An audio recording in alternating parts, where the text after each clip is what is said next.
Get some weed. I've been on a weed for 3 fucking days. I'm dying here. Oh, that's the worst. Yeah, that's the worst. I can't even function. I like pace around my house when I'm on a weed with no direction in life. Yeah, me too. I only smoke like a 0.2 a day, but just that 0.2 makes all the difference in my life. Yeah. All right, let's do this. All right, welcome to the Marvel Minute. I am Brandon, as always, joined by Trevitt. Trevitt, how we doing, man? Pretty good. And we're unfortunately talking about Generations. Jean Grey, #1 today. So another one of these books, 2 weeks in a row. I think, when are they coming out? Do they end in August? Because they start coming out multiple per week now after this one, right?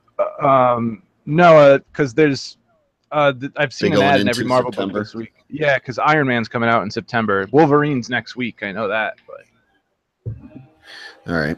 hope they're not 1 week. So this is probably then leading all the way up to Legacy when that eventually comes out towards the end of September.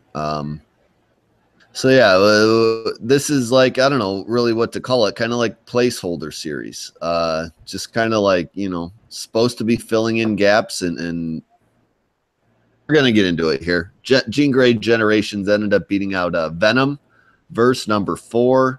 That was an Old Man Logan Venomverse story I was mildly interested in, but looks like it's getting shitty reviews, so I don't know if I'm going to end up checking that out or not. And what was the other one we threw up? Captain America 25? Was that the other one we put up? For the Marvel Minute, I think it was something else. Hold on, let me. Inhumans. That's what it was. Yeah. Once and Future Kings. Inhumans. So that was the new Christopher Priest title. And if you're interested in hearing a little bit about some of those books, you can catch us on Marvel Madness. We'll be talking those later. But we're going to get into things here and let you know our deep thoughts on this book and if you should buy, borrow, or forget it altogether. Not a bad creative team on the book. We got writer Cullen Bunn, art team RB Silva, Adriano Di Benedetto, and Rain Barretto. So yeah, I guess I nailed all those. It's a Marvel Comics book. We're going to get into our blurb here before we summarize this. In case you weren't fully informed about Generations, by the end of this issue, it's pretty clear in concept the direction this lineup is headed in. To me, it's a shameless cash grab to help supplement Marvel's comic book sales. Yep. However, the quality of the stories provided for $5 per issue is severely lacking an interesting through line between the books, and I've completely lost interest in anything titled Generations 2 issues in. So let's discuss Generations, Jean Grey, or maybe we shouldn't. Yeah. So, I mean, this issue really starts off. I can't do this right now. You're just set it off to the side and I'll be over in a little bit. Issue starts off with Jean Grey basically getting just zapped into this place like Hulk did last issue, Amadeus Cho, without much filling in on what's going on other than, they're in the vanishing point from the intro page again. And instead of being yeah, I know. And instead of being in just the middle of the desert fighting the army, she's transported to a, I don't know, like a rocky, cliffy beach. Looks pretty cool, like a vacation spot you'd want to be at. So she gets the better of the draw from the first 2 books anyway. And because she's in her X-Men uniform, she quickly, mentally, at least it makes it appear to everyone that she's wearing some beach attire and starts wandering through. I don't know what she's looking for, really. There's just a whole bunch of narration that by page 5 of this issue completely loses me. I'm like, enough of the goddamn narration and have the 2 characters like talk to each other, Yeah. Yeah, so yeah, she does end up strolling along this beach and picking up with somebody that is, of course, revealed to be the old school Jean Grey, really kind of like, the animated cartoon Jean Grey that we all know and love, the Phoenix. She's hanging out in some sexy black bikini, just reading a book on the beach. Jean stumbles upon her and doesn't really want to say anything at first, like it's kind of just hanging out in the background, right? just thinking about the Yeah, she Phoenix, doesn't or say what's going on with this Phoenix splash page? That's not She's, really happening. That's just like in her mind, right? Or like, Yeah, that's flashes of memories that she's taken from other people when she got to this time to learn about her future. And yeah, all the narration is just her explaining everything that's been happening in the Jean Grey title, like, you know, the Phoenix coming after her and whatnot. yeah. So yeah, Jean is just, again, kind of hiding on the other Jean. So young Jean is hiding in the background of older Jean. When all of a sudden, dude with a chiseled body and a Speedo comes up to old Jean and like is trying to hit on her. She's like, yeah, I'm not really interested. Just trying to hang out alone. Says adios to that dude. Basically turns around and reveals to young Jean, like, hey, I know you're there. Like, stop hiding, you know? I could feel your presence. Yeah. Yeah, you get like a nice glimpse of side boob there from old Jean. You see the page I'm on? Yeah, nothing like a little Jean Grey side boob. Yeah. And then they just start kind of having a chat. Like, so what happens here is young Jean is essentially overwhelmed. She's like, what do I say to her? What should I say? And she's like, all I want to know about is the Phoenix, and like verbally vomits just like questions at old Jean. Like, what's it like? What do I do? What do you do? How do you control it? You know, just all this shit. Her rapid fire questioning. Yeah. What are the capabilities? I don't know. What are the limitations?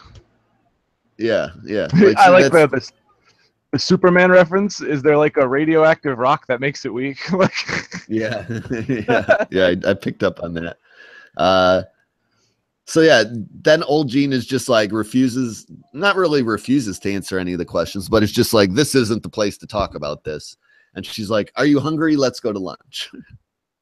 Is said on the like, I'm not making this up. So they go to lunch, kind of chatting, and then young Jean basically starts saying like, hey, are you going to answer my questions? And then old Jean basically says, while they're at lunch, this also isn't the place to talk about it, you know? Yeah. She's lonely because she thinks all the X-Men are dead. So she, you know, her past self comes in and she's like, I have a friend. Like, what? Yeah, like, let's just go do things. I don't want to talk about serious stuff you're interested in. So then they go from lunch to a nightclub and they start dancing. And then the creepy dude from the beach is kind of stalking the Jeans at this point. We find out panels that it's a mastermind in disguise, not a mastermind, but mastermind is his name in disguise. And he was somebody from old school X-Men shit that fucked with Jean. Yeah. Kind of really unleashed the Dark Phoenix, sheerly on accident. So they kind of allude to that stuff here. I don't even really know if they notice him. Like, it's weird that they bring this dude up and mention it, and then next page they blast off into space, and like it's a dropped point for the rest of the story. Like, this is the point of the story you think happened, but no, it's just like a pointless call out. I think it's a call out to give you a time and place of like when this is taking place in older Jean's life, because he's the one who's responsible for her going all crazy and shit. Looney Tunes, But at the same time, though, why can young Jean notice him and not older Jean? Like, you know, she can see through his disguise. You know, well, here's my big problem with this book, and we'll just get to it now because we're about to get to, like, you know, the conflict in the issue here. Like, all they mention throughout the entire book is how badass old Jean is, and the Phoenix is just unstoppable and the most powerful force in the galaxy. But at every point in the story, young Jean is the more powerful one. You know what I'm saying? You know what I'm saying? Like, yeah. Old Jean doesn't notice this dude who's about to ruin her life, but young Jean does. They go flying into outer space, really for no reason at all, I guess, or maybe because the Phoenix feels she's being summoned somewhere. Of Galactus. Yeah. I think she feels the presence, and she wants to show her the full might of the Phoenix. But the one cool thing that she did was rearrange young Jean's the molecules of her uniform to turn it into a dress. Yeah, yeah. When they were going dancing. Yeah, because her telekinesis is that strong that she could, like, rearrange molecules. Yeah, she did that a couple times. When they went from the beach to lunch, she like changed into this white pullover thing. And then when they went to the nightclub, she changed both of them then. You know what I'm saying? Kind of displaying her powers. Then she goes blasting into outer space with young Jean, and because she's the Phoenix, she's like got her in her power, so she doesn't need to breathe or anything in space. They cover all that. They land on this strange planet with these little creepy alien dudes who are all running away from this incoming thunder and these loud sounds, which we've already said is revealed to be Terrarax, who is the Herald of Galactus for this story, and Galactus himself coming to, destroy and eat the planet. Do what Galactus does, really. I love these little aliens. Yeah, they look like they reminded me of rabbits without ears.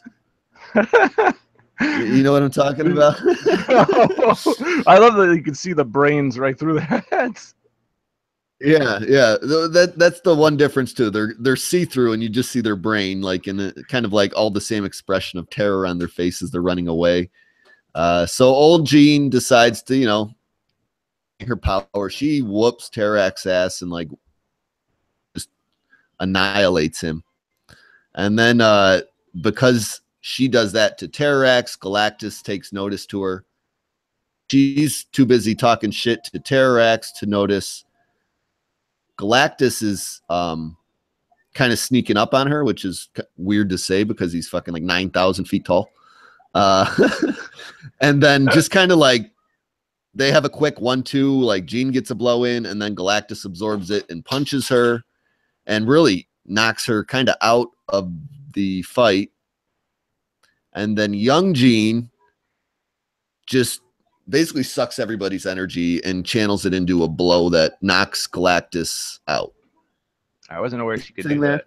I didn't know. Not one thing. Yeah, she's like summon all the telekinetic energy or like all the kinetic energy around her to make herself more powerful. Like, yeah, what do you need the Phoenix for? Old Jean can't do this or couldn't do this as the Phoenix. You know what that's my biggest problem with it. Like, you are the most powerful person in the world. You get beat by Galactus, and then who has 1/10 of the control and power that you supposedly have is able to whoop his ass in one page. And because ass whooped, he's like, oh, I respect you. We're going to leave, but don't get in our way again. Well, that's plausible because that's pretty much, he has that relationship with Reed Richards. He respects him, so yeah, he leaves the Earth alone. Makes sense in that way. Yeah, but again, this is, if you are following Marvel continuity and, been following the story since All New, All Different, like all these Generations issues, quote unquote vanishing point, just take place at a random place, random time in that character's history. So like Hulk was pre-General Ross being Red Hulk, like early days of Hulk. And this is, I don't know, not early days of Jean, like middle of Jean Grey's career, when she died essentially the first time from the Phoenix Force. You know what I'm saying? Yeah. What is this, like the 80s of X-Men? Is it the early 80s or late 70s of X-Men history? We're in, like, with Jean right here. Yeah. So just when you think the story has ended and Galactus has left, we get another kind of like when the Watcher appears, freezes time. So he's just dealing with young Jean at this point. Now, there were some vague mentions to like young Jean throughout the narration of this issue, like conflict of if she should tell old Jean that she's about to like, essentially. Okay. So at this point, the Watcher is like, you have a decision to make. Do you tell Jean, lose her shit and fuck up the world, basically? Or do you not tell her and just let things be and play out? And she's like, what should I pick? And he's like, I can't tell you what to pick. So she decides not to tell Jean and then vanishes. And he's like, good choice, basically, right? Yeah. Somehow that and gave then her more old Jean control. is all fine with this. Yeah, old Jean is all fine with this. She's like, I will see you again someday, young Jean, and flies off in the end. Anything I missed there? I don't know. Not really. Somehow it gives her more control over her destiny that she didn't tell Jean and change the future. Whatever. I don't know.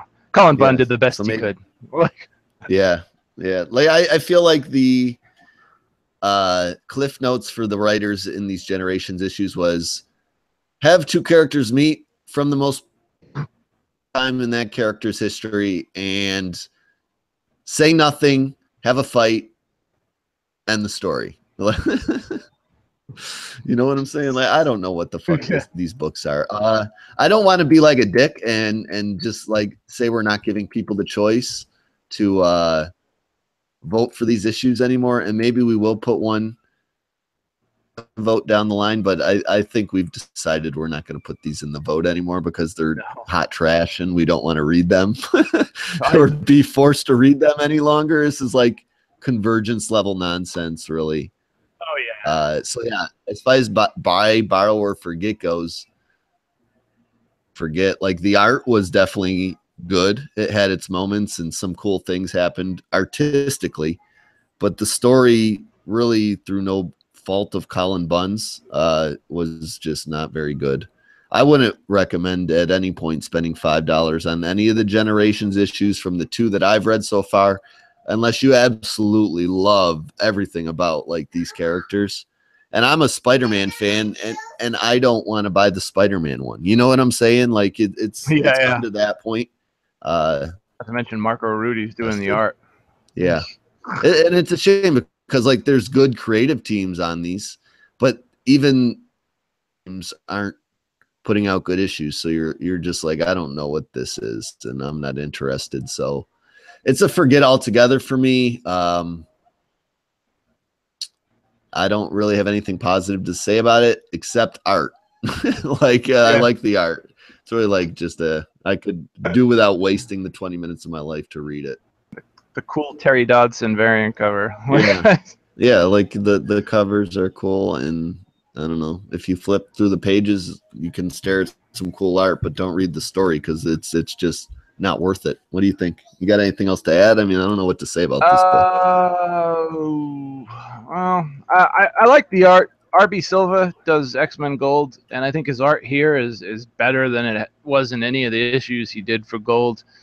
I appreciate that, and it seems to be a theme. Like, there's one thing that it does seem to be a theme of is that, like, Totally Awesome Hulk in his book, he's dealing with the fact that he's becoming more of a rage beast, and he gets shifted back in time to, face that fact, that he's becoming that, and he gets the opportunity to talk to Bruce about it, basically. And then we have the Jean Grey story, where Jean, in her regular book, she's being hunted by the Phoenix. That's, it's going to take her over, and she keeps, every issue she's meeting up with somebody to train.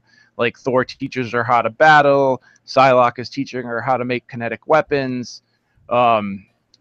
And I like that they touched on that story in this, just like they did with Hulk. And I think it's going to be a running theme throughout. Maybe they'll do that with Wolverine. Like, whatever the characters are facing in their books right now, they're going to get some insight by meeting a version of themselves or somebody else who held the mantle before them, so they could like come to grips with whatever they're dealing with in their regular life. But at the same time,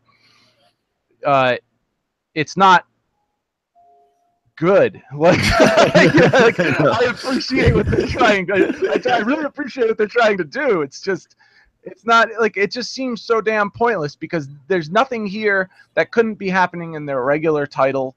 I don't know. I gave it a shot this week. I bought this. I thought, I love the Jean Grey book. I like Cullen Bunn's X-Men Blue. Let me give it a shot. I saw the RB Silva. I flipped through at the comic book store, and I was like, oh, man, they're fighting Galactus. This could be cool. But it wasn't. And I'd like to give the Wolverine one a shot because it's got Ramon Rosanas. It's Tom Taylor. But from these 2 issues, I like Greg Pak. I like Cullen Bunn. I found that even if it's a good creative team, it doesn't matter. It's just going to feel pointless, and it's like you said, it's a cash grab. It's a cash grab. It's a forget. Yeah, it really is. Total forget.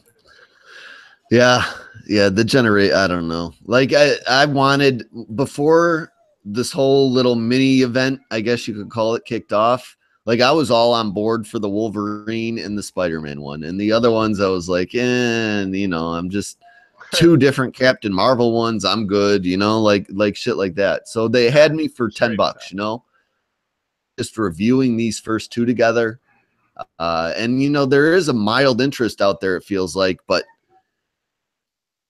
substantially, but like it's just nothing I feel like continuing to entertain, even for characters I enjoy. So no. And you know, if you put it up, everyone's gonna vote for it for some strange reason. Even though they know these two issues were bad, they're still vote for it. Yeah, so we're taking the right away from you. But next week is a good week for Marvel. I have some hope. We're gonna throw up, and we don't usually reveal what we're putting up there, but there's Ultimates 2 number 100. The final issue of that series. So some cool stuff should happen there. We're gonna put that one up, I think. Spider-Man 2 number 2, first book. So, you know, even though it was Bendis, we all know I have a thing for not liking those books, but I'm interested in that. And maybe we'll put X-Men Blue number 9 up there and please the people, because they love hearing about that one, because that's won the vote every time we put it up. So yeah, I love that book. Yeah, and it's been entertaining. We at least have fun. And me and Trevor want to have a good Marvel minute next week, so and not have a book where we want to blow our brains talking about. Jesus Christ, I got to talk about this. I know. I dreaded it all week. I almost wanted to just get it out of the way early, and so we didn't have to waste our Sunday. But yeah, you guys are looking for us. We can be found on Twitter. I'm at Beamer3660. Where are you at, Trevor? I'm at Afronaddict. And again, you guys can find us on the Marvel Madness Comics podcast. That comes out Monday afternoon. We'll put that together tonight for you guys. And until next week, party is over on our end. We'll holler at you then. Later. Peace.